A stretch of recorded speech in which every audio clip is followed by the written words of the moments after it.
So let's talk about cannabis. This humble little plant has taken on a life of its own over the centuries. For some, it is worshipped as a life-enhancing holistic herb that offers mystical abilities to transcend present turmoil in an induced state of meditation. But for many others, it has become a significant life challenge due to marijuana addiction, where use of the product continues despite negative consequences in a person's life. There is real public discord. This message is intended to break apart the daily misrepresentation of cannabis products other than CBD, the non-psychoactive substance.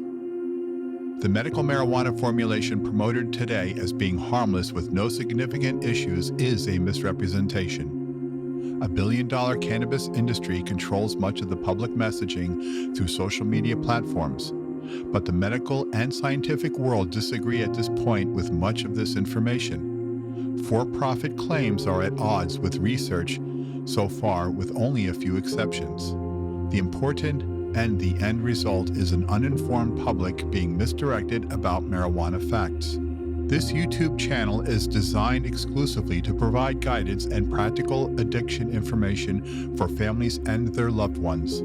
In this video, which is the second part of a two-part series, I'll continue to give information and facts regarding the use of marijuana and the abuse of marijuana. If you're somebody who's using cannabis recreationally, this is no different than somebody who's having a glass of wine on a Saturday night or a couple of beers for the game on Sunday. This video and content is not intended for you. This is for the individual or the loved one of a family member who is struggling with the abuse and use of cannabis on a daily basis, where the obsession has grown and are starting to face certain consequences. This content is intended to help prevent a full-on addiction of marijuana, but also to inform family members that are struggling with somebody who may be using it, even if it is just recreational right now. History repeats. When you look back at the Marlboro Man and the promotion of tobacco through doctors and professionals, because a very wealthy industry, Big Tobacco, offered lucrative ad contracts for much of the message that was being propagated.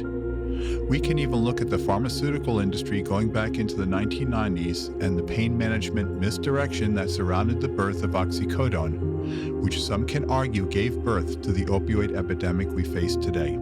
My role and goal in this is just to share this information because my concern has been with the patients I've worked with over the years, the ease and the use of the medical marijuana card today and the challenges it presents for individuals who struggle with addiction issues. The concern is also that the use of marijuana can return them back to their original addiction, and depending on that addiction, that could lead to a death sentence. If you are struggling with marijuana abuse or a family member with concern that a loved one is using and abusing marijuana, I invite you to review our first video, which was part 1, and then come back to watch this video so that you can get a complete understanding of the addiction challenges as well as the solutions. How does marijuana affect school, work, and social life? Research has shown that marijuana's negative effects on attention, memory, and learning can last for days or weeks after the acute effects of the drug wear off, depending on the person's history with the drug. Consequently, someone who smokes marijuana daily may be functioning at a reduced intellectual level most or all of the time. A recent analysis using data from 3 large studies found that adolescents who use marijuana regularly were significantly less likely than their non-using peers to finish high school or obtain a degree. They also had a much higher chance of developing dependence than did their non-using or rarely using peers, using other drugs, and attempting suicide. Studies have also linked heavy marijuana use to lower income, greater welfare dependence, unemployment, criminal behavior, and lower life satisfaction. So what are cannabis marijuana concentrates? Cannabis plants are covered by microscopic, mushroom-shaped, hair-like compounds called trichomes. These outgrowths surround the budding marijuana flower and produce the plant's cannabinoids. Different varieties of trichomes can be collected. The resulting products, collectively called cannabis concentrates, can contain very high levels of tetrahydrocannabinol, commonly referred to as THC, the psychotropic ingredients in marijuana. These THC-rich marijuana products may be vaporized and inhaled using a vape pen or through a process called dabbing. A dab rig, sometimes referred to as an oil rig or vapor rig or concentrate pipe, is a pipe designed for vaporizing cannabis concentrates. Like a bong, the dab rig filters concentrates vapors through water at the base. So what is the difference between concentrates, extracts, and dabs? The term used to describe these products vary. Concentrates is a broad term referring to all products that have been extracted from the plant. Although extracts and concentrates are often used interchangeably, some people define extracts as products manufactured using solvents, but not those pulled from the plant with non-solvent methods. Dabs may refer to products made exclusively from butane hash oil. However, the term is sometimes used vernacularly for some concentrates extracted in other ways. There are also post-production methods that can lead to further variations in products and terms. And so what are the health effects of concentrates? There are adverse effects associated with marijuana use in any form, though additional research is needed to understand how the use of concentrates may differ from smoking dried marijuana buds. Marijuana concentrates have extremely high levels of THC. Solvent-based products are highly potent with THC levels averaging from 54 to 69%, and some levels reported to exceed 80%. In contrast, non-solvent-based extraction produces around 39 to 60% of THC levels. Meanwhile, the THC content of dried cannabis plant material alone averages around 15%. Not only do concentrates have high levels of THC, but dabbers inhale the entire amount all at once, in a single breath, delivering large amounts of THC to the body all but instantly. The risks of physical dependence and addiction increases with exposure to high concentrations of THC, and higher doses of THC are more likely to produce anxiety, agitation, paranoia, and psychosis.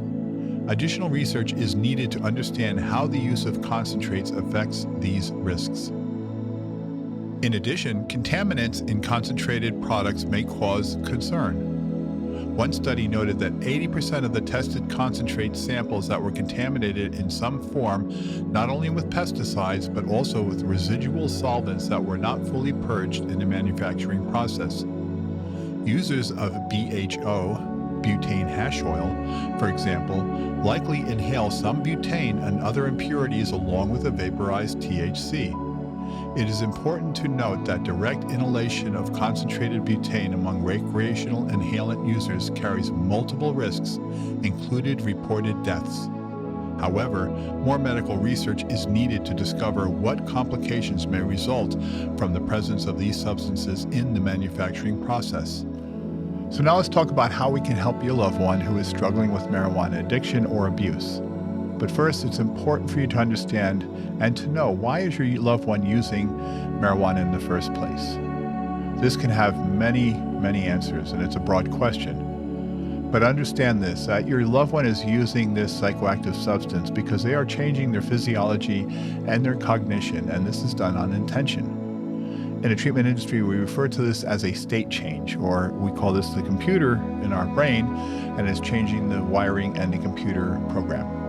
It is important for you to understand this because you need to understand from their perspective why they are using in the first place. Why are they in need to make a change in their chemistry? Why do they need to change who they are up here, in a sense? The more you know about this, the greater you'll be able to have a perspective from that, and you can also see their world from their point of view, which is the imperative of this entire point right now. To be able to understand why they do what they do is crucial, because this is going to get to the root of what the challenges are right now. This will also help you understand why they are creating distortions from reality. This information will also help you understand a lot of the behaviors that go along with marijuana use. Cannabis has two effects on human cognitive functioning, an acute effect and an additional chronic effect. The acute intoxication consists of two phases, and the chronic influence is established after a period of regular heavy use.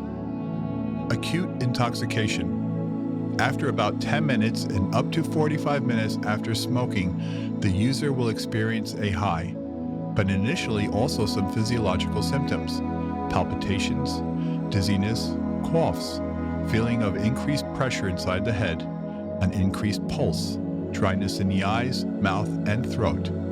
They are also red-eyed and sensitive to light. Many people will also develop a sudden increase for an appetite, also called the munchies.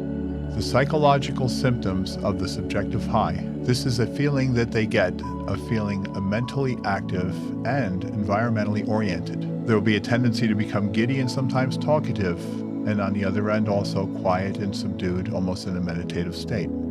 Phase 2 is self-oriented with a feeling of being mentally active. It will last about 3 to 4 hours. Experienced smokers probably have shorter periods of this acute intoxication, up to maybe an hour or an hour and a half, and are thereby urged to smoke more often to achieve that natural high. This phase is mainly focused on inner self. This would be preferenced like turning up the volume of your senses. They will have increased train of thoughts and also a lot of associations to the thoughts. The colors they look at will be much more intense, and the sense of smell and the smells around them will be much more salient. Details of an entity you earlier neglected are now more conspicuous, and they are likely to sit and listen to music, watch videos, movies, or just hang around. In that acute intoxication, you'll find the reason for the continued use and smoking of cannabis. Cannabis users will be influenced by their feelings in the same way as turning up the volume on a radio. Everything the user experiences becomes more intensive. In this condition, it is easy to deny the negative effects of cannabis. The acute intoxication gives a user the following sensations: a feeling of increased calm and relaxation, improved social awareness and sensitivity, enhanced sexual sensations, the perception of dealing better with people or situations, increased introspection or self-reflection. The chronic influence. Clinical observations have shown that the use and abuse of cannabis more than every 6 weeks, which is usually the time THC comes out of the body system, can lead to changes in cognition and functioning. These changes create a new state of consciousness which can be described as cannabis state-dependent effect. This effect may result from the release of the stored THC. It can also be described as follows. When experimenting with cannabis, you are frequently acutely intoxicated. After effects include a passive, blunted state of consciousness which may last for a day or two. Smoking again within 6 weeks or less may extend these after effects. Gradually, one becomes used to this state-changed consciousness and it becomes a new normal, feeling blunted and passive. After a time, the chronic use, the acute state of intoxication now feels like the new normal. The person believes they are capable despite of being changed and affected by the chronic use and having less capacity than their non-using peers. Now in our next step, this is going to be an important decision for you to take because you're going to have to make a decision between one of 2 routes, depending on the circumstances that are going on in your life revolving around your loved one dealing with this marijuana addiction. There are specific conditions that you'll need to make this decision based on, which are going to include the overall use and abuse of cannabis in their household. And I'm going to list the following for you to be aware of. And in this case, if any of these are present, this is going to be the route that you need to take in order to be successful. This could include, but is not limited to, financial, legal criminal behaviors or strangers coming into the home, abuse, physical, mental, or emotional, or all of them, safety concerns for younger children in the household, safety concerns for older adults in the household, property loss or destruction. If any of these factors are a concern and present with your loved one and your family, then your approach to this will be much more direct. In this situation, the first thing you'll need to do is to have a meeting with your family to discuss what steps are going to be taken to deal with your loved one. This should happen immediately when risk is involved. The idea now is to come up with a plan, a Part A and a Part B.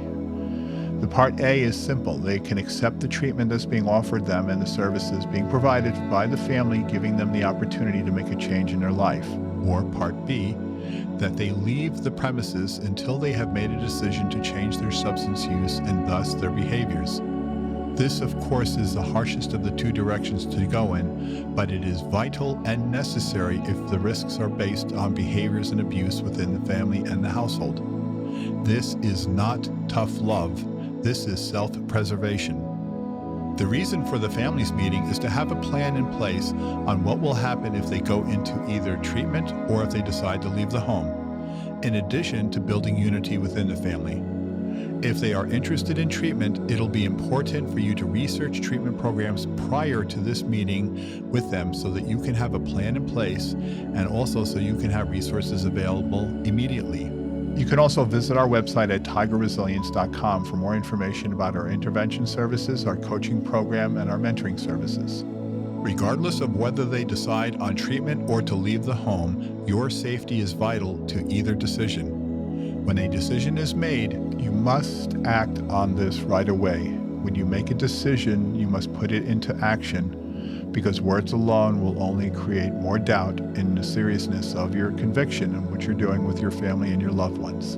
Please remember that your safety and security has to come first, because if you put your loved one's interests above yours, you will not be successful, and you may even incur additional damage to your family and to yourself.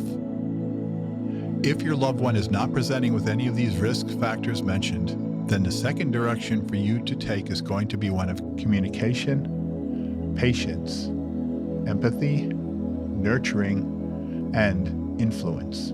The first step is to assess the trust level between yourself and your loved one with the addiction. You will need to take a very honest look at yourself with this step, because it is imperative that you have a high trust. If you have low trust, the desired outcome will fail. When you now have trust with your loved one, this is going to be a step-by-step process of building and nurturing the communication skill sets between the two of you.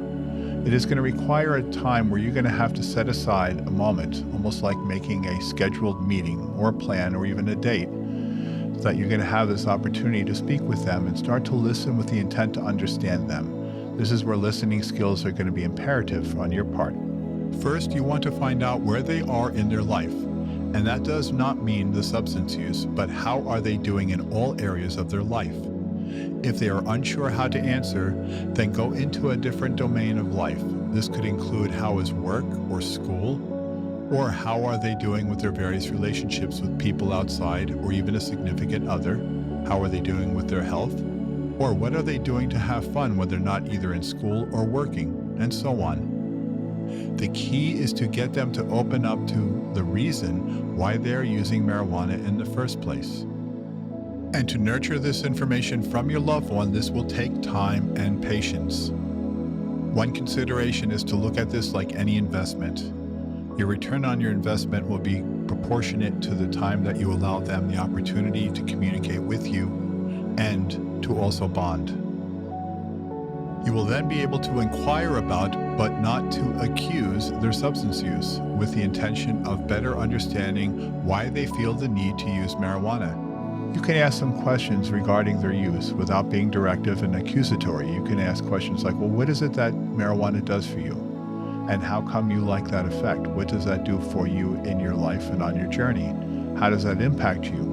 You can follow our questionnaire below in the description for some sample talking points to help you and your loved one open up. You will continue to build upon the relationship, and you will slowly get to the root, the primary reason that they are using in the first place. And it is not going to be just getting high, at least not if they've been doing this for a while. There are definitely other things going on in their lives. It is very important for you to understand that if they are just starting to smoke marijuana, this is an experimental stage, and your role is to educate them about marijuana and support them. Let them find their answers through their own experiences, but keep in close communication with them as you will be their support. Ultimately, when you can build up that relationship and find out why they're using marijuana, the next step will for you to be using our questionnaire from the link below in our description. Here you can start to assess their interests in regarding to making a change in their life. This could include cutting down or limiting how much they use or stopping altogether. There are a wealth of outpatient services, and we can assist you in this process. In addition, the Tiger Resilience Addiction Solutions program offers online solutions if you choose to be more discreet and use telehealth services. Remember, the ultimate goal is to try to understand why your loved one needs to escape through the marijuana use. It is important to understand that something may have happened in their lives and they are trying to escape or hide from this, or is something going on with them internally that they are just struggling with, and using marijuana as a coping mechanism. Please visit our website with a link below to learn more about Tiger Resilience Addiction Solutions and our programs. In addition, you will find the links to worksheets as we discussed here that you can utilize to assist you in this process. Always know that you cannot change your loved one, only influence them. But once they're ready, you will be there for them. I would like to thank you once again for taking time out of your busy schedule to review our content. I know that your life is extremely busy, but you may have challenges that are going on and you need this kind of information, and I'm grateful that we're here for you for that. If you found value in this content, please consider subscribing to our channel. At the very least, could you at least like this video, because that will allow the YouTube algorithm to pay it forward to other families and individuals who are struggling and can benefit from this information. Also, please consider hitting our notification bell so that you can be up to date on our newest videos coming out. We have a pretty busy production schedule with a lot of content coming across all addiction issues going forward, as this YouTube channel is dedicated specifically for the family members and the individuals who are struggling with addiction issues. Thank you once again for stopping by, and please remember that Tiger Resilience offers addiction solutions so that you and your family members can reach your human potential.